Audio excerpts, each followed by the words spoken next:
توضیح کلی می‌خواید بدید در مورد برنامه؟ بسم الله الرحمن الرحیم.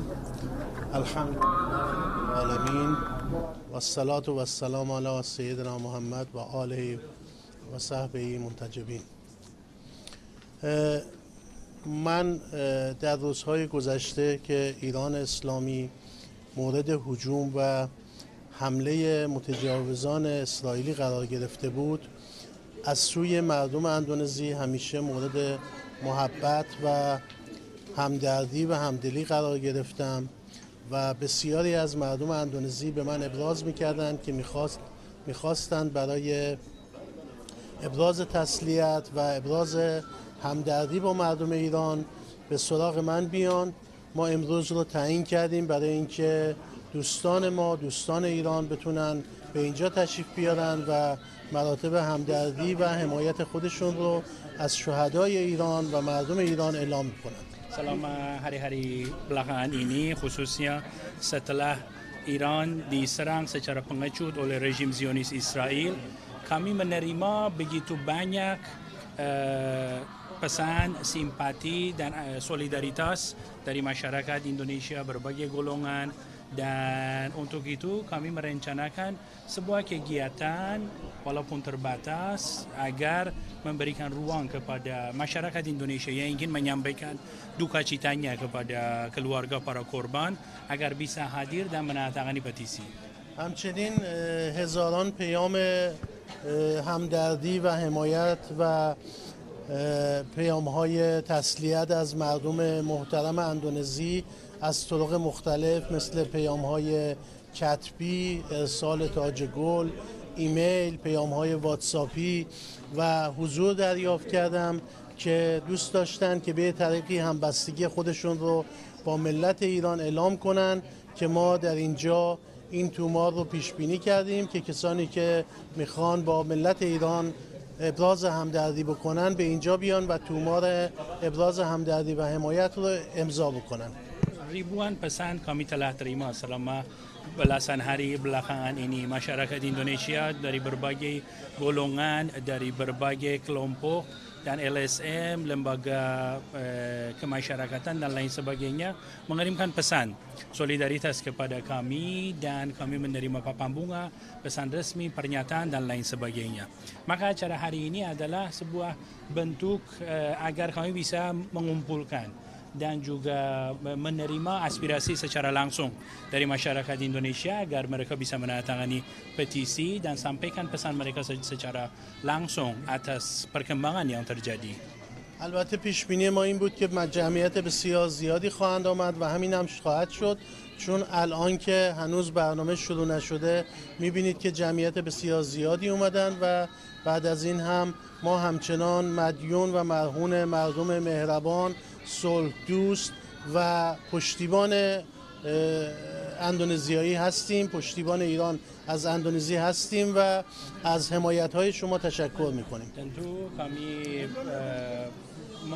kami menurut perhitungan kami ratusan masyarakat Indonesia, jumlah yang sangat banyak akan mengikuti kegiatan hari ini. Ini adalah minit-minit pertama dari mulainya acara ini. Sejumlah masyarakat sudah hadir dan tentu saja kami ingin menggunakan kesempatan ini untuk mengucapkan terima kasih atas kehadiran dan juga dukungan seluruh golongan masyarakat Indonesia.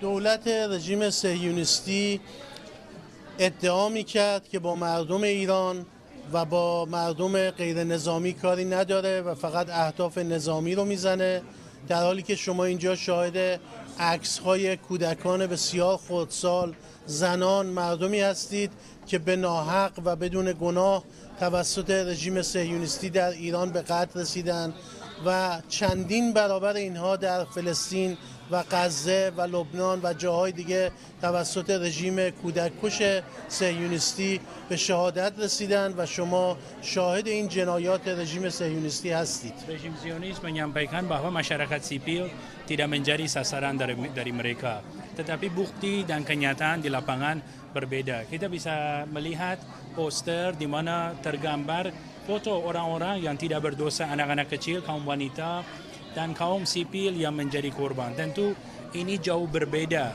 dari apa yang diklaim oleh rejim Zionis Israel. سوالی که دارم Silakan jika ada pertanyaan lain. Pak, bisa dijelaskan kondisi terkini di Iran seperti apa kehidupannya? آخرین وضعیت ایران به چه صورت است؟ ما در حالت عدم حمله هستیم. از نظر موقعیت هیچ آتش بستی وجود نداره، چون رژیم صهیونیستی به ما حمله نمیکنه، ما هم به اونها جواب نمیدیم و ماهیت حملات ایران ماهیت دفاعی بوده و دفاع وقتی معنی پیدا میکنه که حمله‌ای وجود داشته باشه. آخرین وضعیت اینه که چون رژیم صهیونیستی حملات خودش رو متوقف کرده، لذا ما هم فعلا دفاعی نمی‌کنیم و در این شرایط هستیم. Tentu saja kondisi terakhir adalah saya ingin sampaikan bahwa tidak ada gencatan senjata di antara kami. Yang ada adalah dikarenakan aksi agresi terhadap Iran berhenti, maka reaksi bela diri dari kami berhenti. Kami dengan rejim Zionis Israel tidak ada yang bernama gencatan senjata. Ada pertanyaan lagi? Terkait dengan komitmen Iran untuk nuklir, what is the commitment of Iran on the nuclear power after? I don't understand. What is the commitment of Iran? در ارتباط با برنامه هسته‌ای صلح‌آمیز بعد از این تحولات به چه صورته؟ ما به این نتیجه رسیدیم. قبلا میدانستیم که به مذاکرات صلح با آمریکا نمیشه اعتماد کرد و بر این اساس به این اطمینان رسیدیم که نمیشه اعتماد کرد، چون ما در وسط مذاکرات صلح بودیم. ما 5 دوره مذاکره کرده بودیم و 2 روز بعد از این رو که اسرائیل به ما حمله کرد در روز جمعه قرار بود که دور ششم را انجام بدیم. حمله آمریکا نشان داد که اینها همه فریب بوده و اینها داشتن برای حمله آماده می شدن و لذا مرحله الان مرحله اعتماد سازیه. ما باید اعتماد کنیم که اگر بخوایم مذاکره‌ای بکنیم دوباره به ما حمله نخواهد شد. Tentu sebelum rejim Zionis menyerang kami posisinya adalah sedang melakukan negosiasi dengan Amerika. Rejim Zionis menyerang pada saat kami sudah 5 kali melakukan negosiasi langsung dengan mereka berkaitan dengan aktivitas nuklir. Dan hari Jumat tanggal 13 di mana Zionis menyerang Iran, tanggal 15-nya di hari Minggu Iran rencana melakukan pertemuan ke-6 untuk negosiasi. Tentu setelah serangan ini kepercayaan antar satu sama lain sudah roboh dan sudah tidak ada. Sekarang berkaitan dengan negosiasi nuklir, kita sedang berada dalam tahap harus membangun rasa percaya antar satu sama lain. Dikarenakan apabila rasa percaya itu tidak ada, maka tidak bisa memulai negosiasi yang baru. ما الان در شرایطی هستیم که مردم ما زندگی عادیشون رو میکنن. قصد حمله به هیچ کشوری رو نداریم و نداشتیم و تا به حال هم به هیچ کشوری ما حمله پیش دستانه نکردیم، ولی کاملا آمادگی داریم که از خودمون دفاع کنیم و اگر هر کشوری به ایران حمله کنه قطعا ما از خودمون دفاع خواهیم کرد. Tentu kami tidak pernah melakukan serangan preemptif kepada negara lain. Kami selalu melakukan bela diri. Tentu saja kami bukan memulai perang, tetapi siap selalu untuk membela diri. Silakan. نگرانی جهانی که به واسطه خروج ایران از آژانس به وجود اومده. ما از MPT خارج نشدیم و همکاریمون رو هم با MPT قطع نکردیم. ما فقط دنبال این هستیم که آژانس مجدداً اعتماد ما رو جلب کنه، چون در زمانی که ما تمام تعهدات خودمون رو نسبت به آژانس در NPT انجام میدیم و پروتکل الحاقی رو به صورت داوطلبانه داریم انجام میدیم، مطمئن نیستیم که آژانس هم تعهدات خودش رو در قبال ایران در حال انجام باشه. هر تعهدی، هر معاهده‌ای 2 طرف داره. شما وقتی وارد معاهده میشید تعهداتی رو میپذیرید و طرف مقابل هم تعهداتی رو میپذیرد. ما تعهدات خودمان را کامل انجام دادیم، اما تعهدات طرف مقابل انجام نشده. لذا آژانس برای ادامه کار در ایران باید مجددا اعتماد ایران را جلب کند. Tentu kepercayaan kami dari IAEA sudah menurun. Kami belum keluar dari NPT. Kami masih menjadi bagian dari NPT. Tetapi ini adalah jalan yang memiliki dua arah. Apabila kami memberikan komitmen dan menjalankan komitmen kami, ada juga fasilitas, kemudahan dan komitmen balik dari pihak IAEA yang harus diberikan kepada Iran. Tentu perkembangan ini sangat mempengaruhi rasa percaya antar Iran dan IAEA. Sekarang adalah giliran IAEA harus membangun rasa percaya antar institusi ini dan Iran. Tentu saja kami tidak bisa melaksanakan kewajiban kami secara sepihak. IAEA pun harus menjalankan kewajibannya.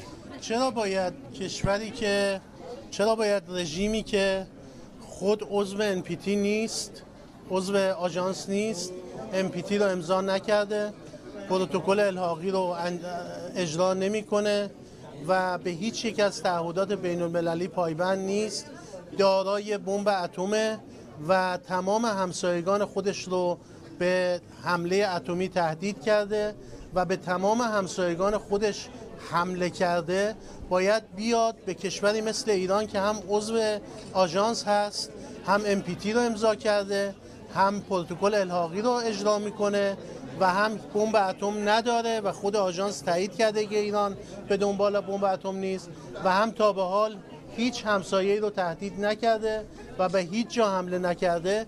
به خاطر اینکه احتمال میده ممکنه ما به سمت بمب اتم برویم حمله بکنه. این کدام قانونه؟ آیا این عدل و انصاف یا قانون جنگل؟ Saya rasa rejim Zionis yang mana tidak menjadi bagian dari IAEA, tidak menandatangani NPT, tidak menjalankan protokol tambahan dari NPT, juga bukan merupakan negara yang bukan merupakan otoritas atau sebuah rejim di mana pengawasan terhadap aktivitas nuklirnya sama sekali tidak ada, kemudian mengancam juga negara lain yang berada di seputaran dari rejim ini dengan senjata nuklir harus menyerang negara seperti Iran yang menjadi anggota IAEA, yang telah menjadi anggota dari NPT, menandatangani protokol tambahan. Seluruh aktivitas nuklirnya berada di bawah pengawasan ketat dari IAEA. Apakah ini adalah sebuah tata tertib dan norma di dunia sekarang atau ini merupakan peraturan dari alam rimba? در رابطه با IAEA بر اساس مقررات بین المللی و مقررات آژانس و پادمان، ایران حق دارد، همه کشورها حق دارند غنیسازی داشته باشند. چرا باید به یک کشوری بگن شما نمیتونید غنیسازی انجام بدید؟ بر اساس کدام قانون، کدام معاهده، کدام بند NPT؟ و این بدعتی خطرناکه.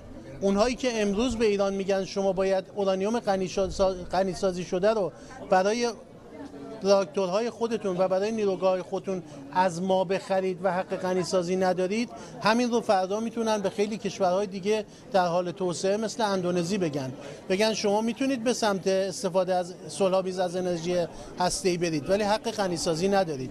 این یک درخواست غیرقانونی بدعت و ما با این بدعت موافقت نخواهیم کرد. Tentu yang kami bicarakan adalah tata tertib NPT. Kami tidak bicara di luar itu. Kami tidak bicara berkaitan dengan peraturan yang dibuat-buat. Tetapi kami bicara bahasa bersama yang mana adalah NPT dan peraturan internasional. Berdasarkan NPT kami memiliki hak untuk menggunakan teknologi nuklir dengan tujuan-tujuan yang damai. Tentu berdasarkan NPT juga kami harus diberikan asistensi dan kemudahan. Dan itu adalah yang kami jalankan sesuai dengan peraturan internasional. Dan pendekatan yang baru ini yang sedang terjadi, yang mana berupaya agar Iran tidak memiliki izin untuk melakukan pengayaan, adalah pendekatan yang keliru, yang mana sangat berbahaya. Dikarenakan ada pihak dan negara lain di luar IAEA yang melihat dirinya berhak melarang-larang pihak lainnya. Ini adalah hal yang berbahaya, pendekatan keliru yang serius. Ya.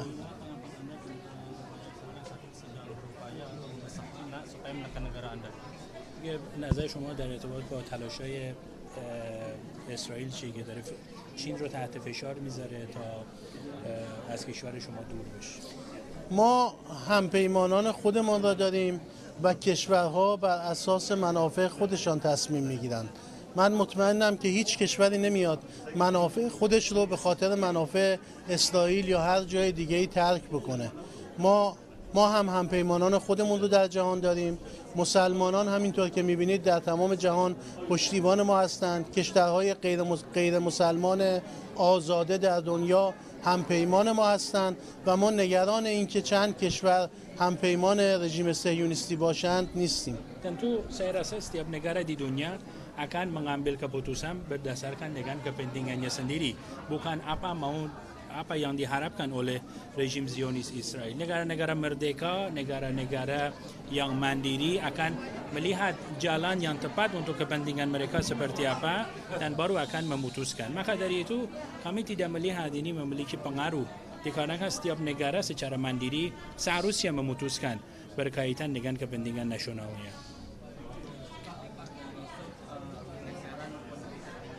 Dalam belakangan ini, Pak, apakah ini terdampak dari apakah itu benar dan bagaimana kondisi politik internal Iran?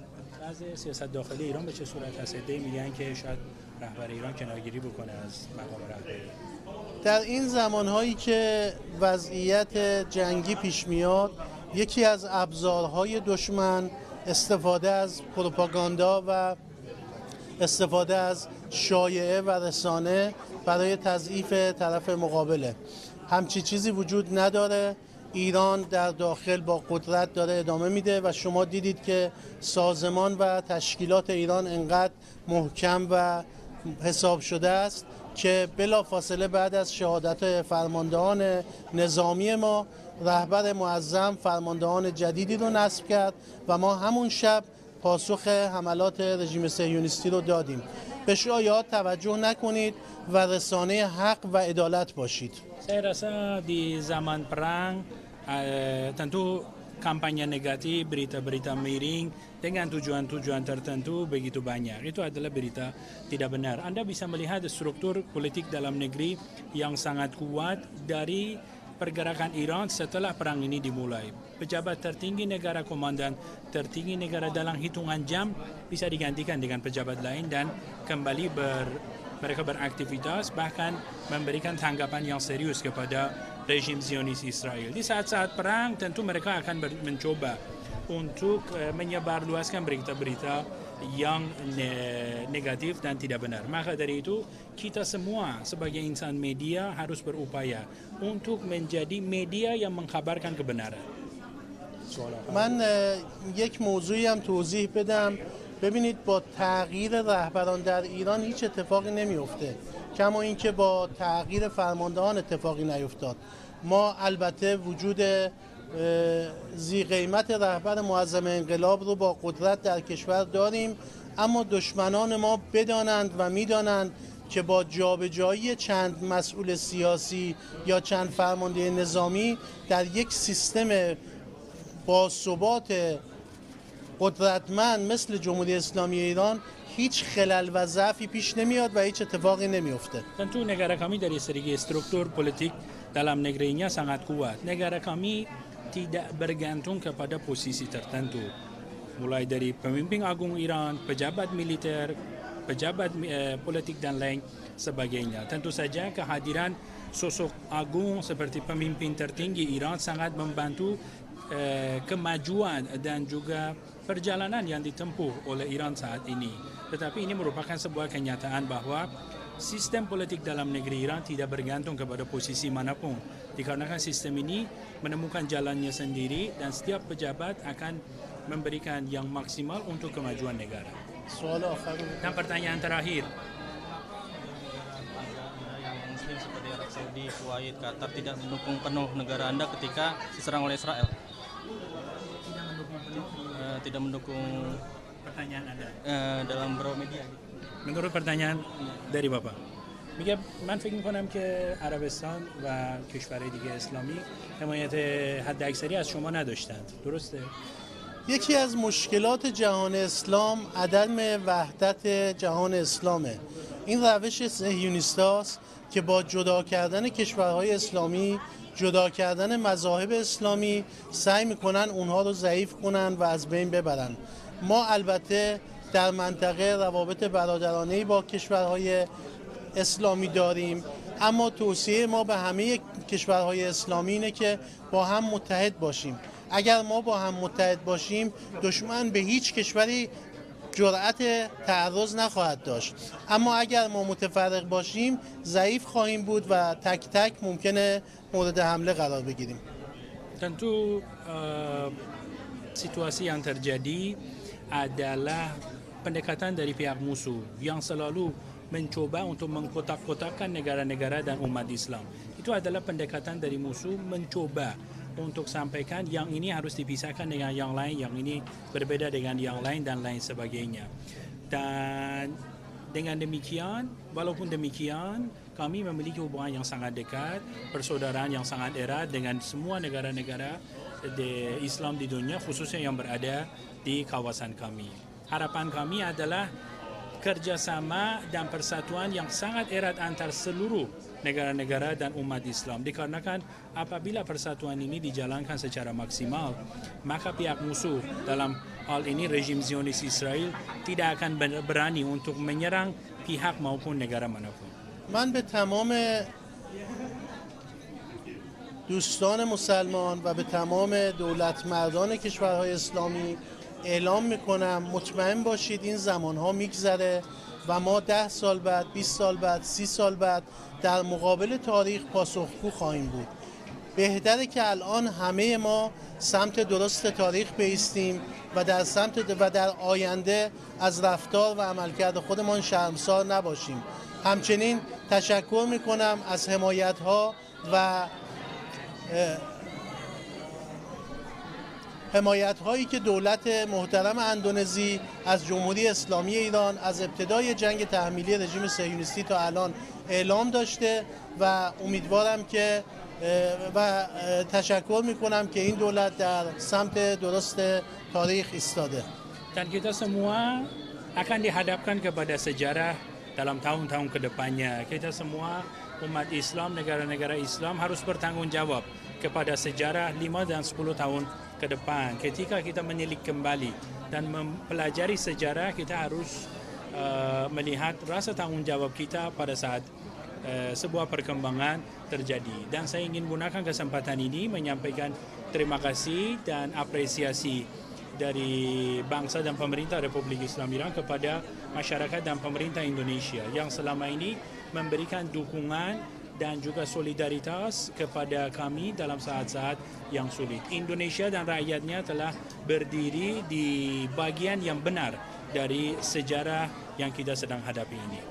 از تمام مردمی که امروز در اینجا حاضر شدند، اهم از نمایندگان سازمان‌های اسلامی، نمایندگان دانشگاه‌ها، اساتید، دانشجویان، علما، سیاستمداران و مخصوصا رسانه‌ها که صدای ما در جهان و در میان مردم اندونزی هستند بسیار تشکر میکنم.